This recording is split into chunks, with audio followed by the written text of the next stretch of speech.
Team Kramer, isa sa pinakasikat na mga influencers sa buong bansa. It's a very big misconception about our family where they say you're overexposing your children. So I would actually DM some of them. Can you please explain how we are overexposing them? How often do we post? I haven't posted in a week. Have you seen them in movies? Have you seen them in TV series? Have you seen them in lifestyle shows? Pero sa kabila ng kasikatan, sa unang pagkakataon, pinasilip nila sa atin ang totoong buhay. Unfiltered.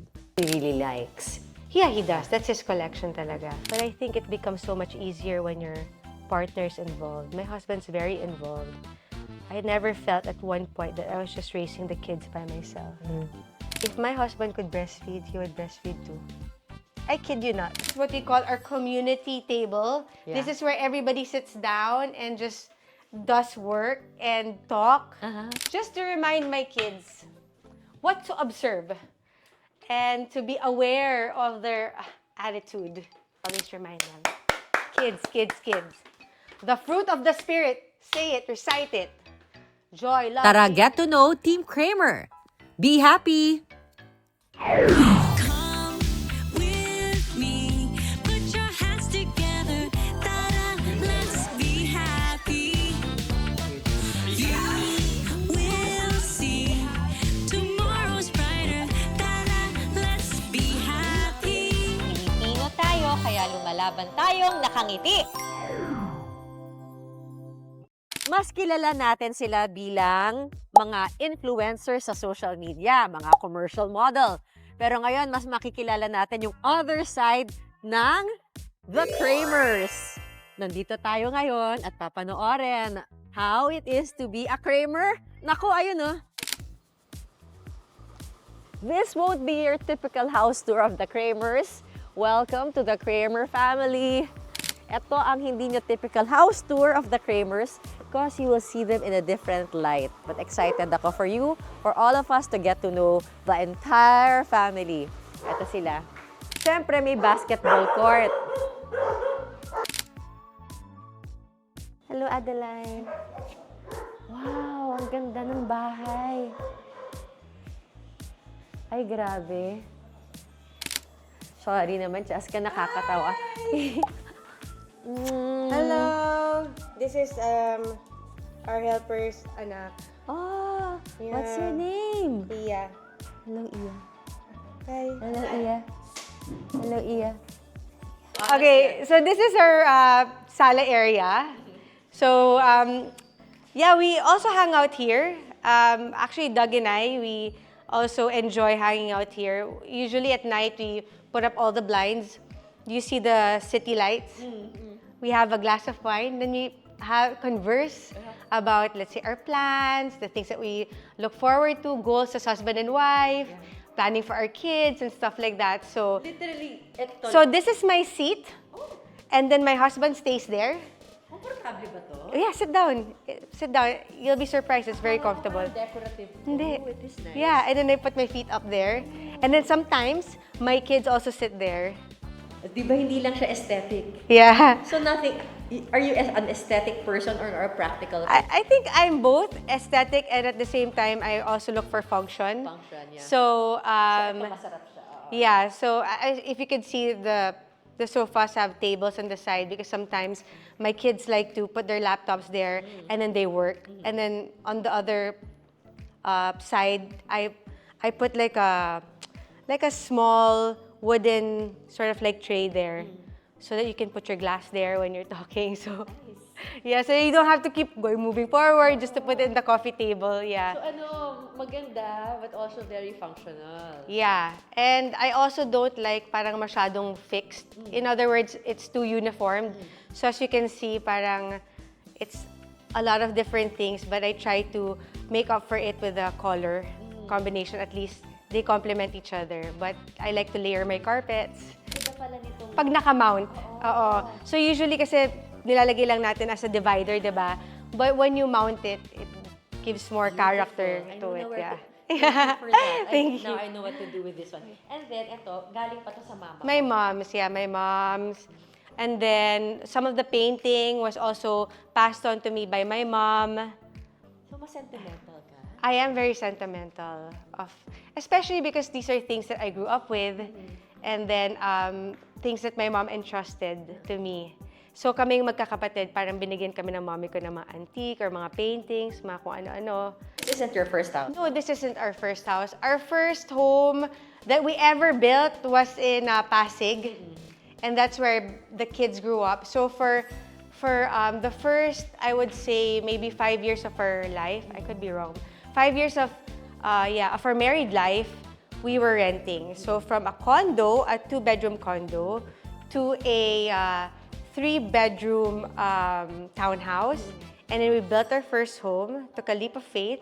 And then after that, we decided to take another leap of faith and build this home.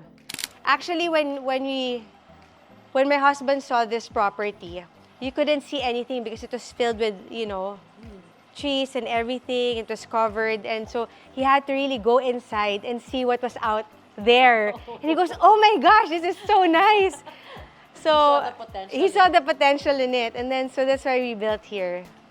As Cheska, the young Cheska that I know, I did not expect you'd be this kind of a mother. Oh, really? Well, I didn't too.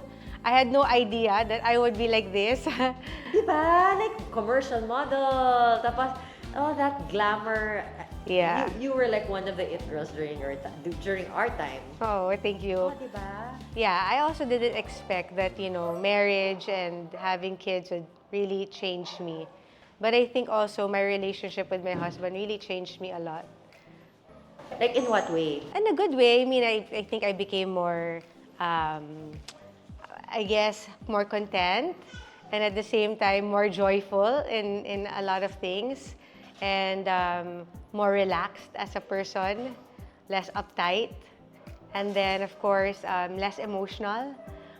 I think more about, when I think more before I react. Before I used to be so reactive over things. I think it's because of immaturity. Nung bata pa tayo. Oh. How old are you when you met him and how old are when you got I married? was 23 when I met Doug, and he was 19.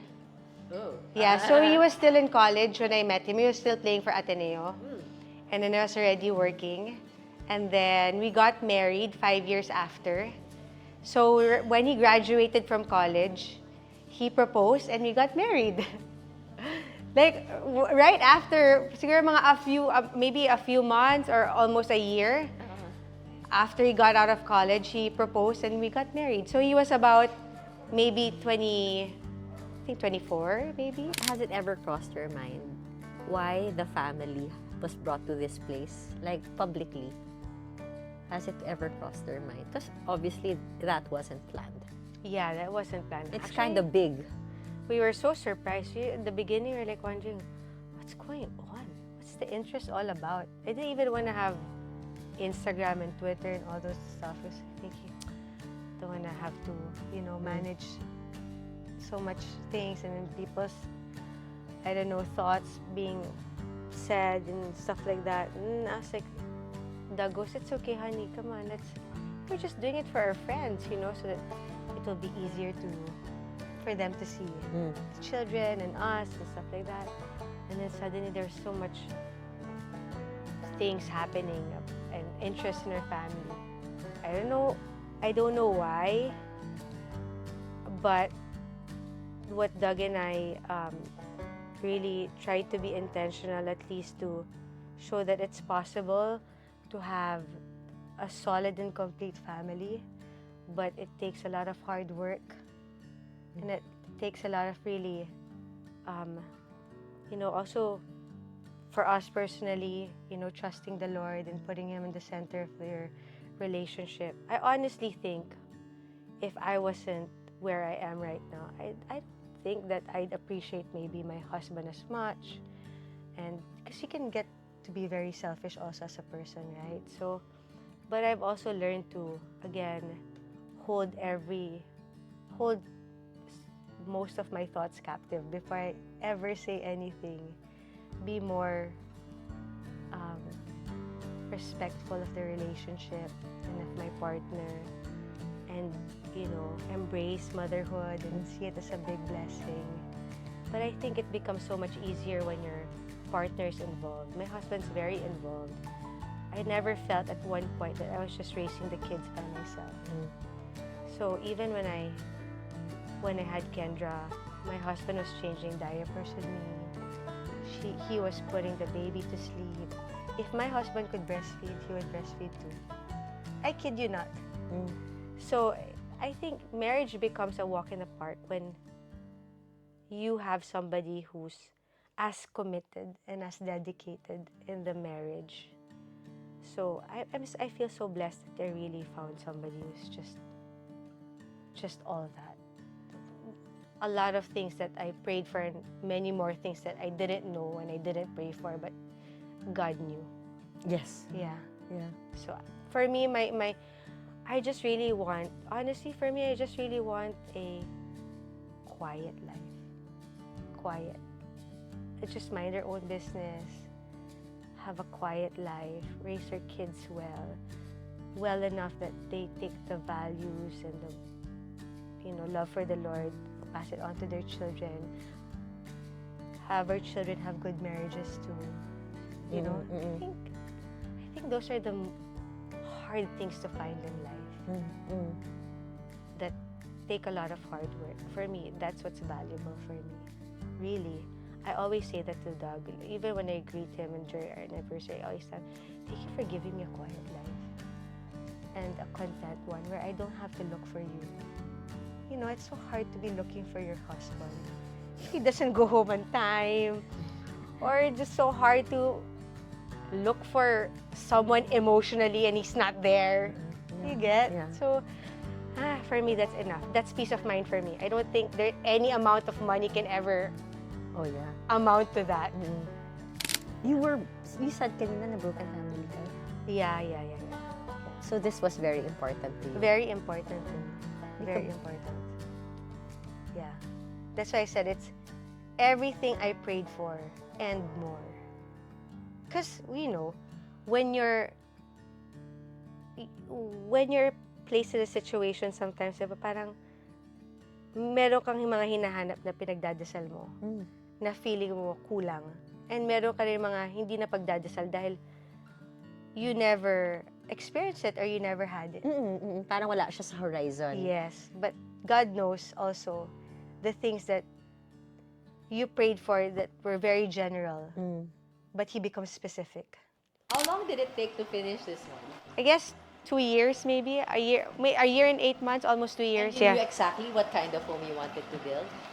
Well, Or how? right now because we know much more, and so we also see where we could have taken the advantage of making the house even much better because we did make use of balconies. So here the only balcony we have is our bedroom, but all the other rooms don't have balconies. But yes, I mean, at that time, 7 years ago, this is the idea that we had, and we're still happy with it.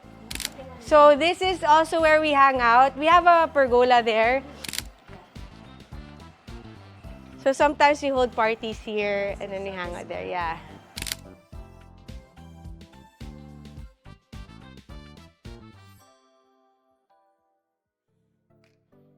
Just in case. In case. My in-laws kasi are staying also with us. They're from Baguio, but because they're a little bit older now, we encourage them to stay with us more often. Yeah.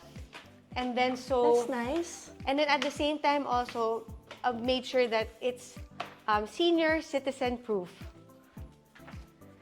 That's why there's an elevator. That's why there's an elevator. So this is our second floor. I am constantly also changing things here. So I will change this entire thing soon. But this concept kasi came from our old home. And the concept of what? the family area. Because our family area in our old home, our first home, it was like this. Exactly like this, but this is like a bit bigger lang. So we enjoyed our family room. But now, everybody likes staying in the basement. So I'm changing everything here just so that it will be a place also where my kids, kasi when Scarlett's friends are here or Kendra's friends are here, mostly Kendra's friends talaga. Kasi siya talagang pinaka-sociable sa lahat ng sociable. So I also want to encourage them, instead of hanging out in the room, they can hang out here and watch movies. So I'm fixing this up. I'm just waiting for my new stuff to arrive. You're the cool mom. Ayan. I have teacher Raisin. She's been with us ever since Kendra was 5 years old. And she has helped me with this homeschooling journey. So I have 2 kids now, Kendra and Scarlett, who are back in regular school. And I only have 1 child who's still homeschooling, which is Gavin. So this is our homeschool classroom. It actually smells like a classroom. Amazing! It's kind of messy kasi I didn't know na mag-house tour tayo. Hindi to messy. This isn't messy. Messy to sa akin. Talaga Promise, ba? yes. Where's the mess? The books are, see, it's not where it's supposed to be. So these are the desks of my kids. This is Gavin, Scarlett, and Kendra's. And this is what we call our community table. Yeah. This is where everybody sits down and just does work and talk and stuff like that. So these are some of the books that my kids have read. And I know that my kids have a certain selection or genre of books that they like to read. Scarlett likes to paint, so these are her painting stuff. And this used to be in her room, but I put it here kasi her sofa is filled with paint and her carpet. So I have ejected this out of her room and put this here. And this one, ano tong mga nasa wall na Oh, so these ones I Bits of put the this. spirit. I love it. These ones I put this just to remind my kids what to observe and to be aware of their attitude. And sometimes when they bicker, because when they used to homeschool a lot, they would argue and everything and always remind them. Kids, kids, kids. The fruit of the Spirit. Say it, recite it. Joy, love, patience. Are you practicing patience? Self-control? Sa gentleness? So it's a reminder. How are you when you were growing up? Oh, I was pilia for sure. What's philia? What do you mean? A What do you little mean by- bit mischievous, naughty a little bit. Uh-uh. But then, I always listen to my mom. Laking takot ko lang kung hindi. At least, importante yung takot. Yeah, yeah. I think the fear is more of like respect. You don't want to disappoint your parent, right? But then, I also listen. Yeah, and then I like order in the house. In other words, I like things with structure. I've always liked things with structure. That's why even the way I fix my things, even the way Iba nung bata ka, ganun ka Oo, rin. lagi akong may structure. Gusto ko neat lahat. Gusto ko maayos. Gusto ko mahanap. Tapos ayoko yung mga stash lang yung mga gamit just to say lang na mga ganun. Basta lahat gusto ko ng structure. That's why when I met my husband and he was my boyfriend, he was also very much structure as a person. Parang yung schedule niya, he really follows it. Tapos kung may training siya, hindi siya magpupuyat. Kung kailangan niya mag-aral, sasabihin niya sa akin, I can't meet you today. I can meet you after. I have to study for 2 hours because I have an exam. So I like that kind of structure. And bye! Aalis ka na naman! Yeah, I have a 2-hour training session. I train 3 hours on Wednesdays. Bye. Bye-bye. When it comes to controlling is Doug talaga. He's so disciplined. Alexa, man cave on. Ayan. Wow! This is so scary! Oh my God! So Talagang ayoko nang umalis pag merong ganito. Paano Daming yung admirers. manliligaw? Paano?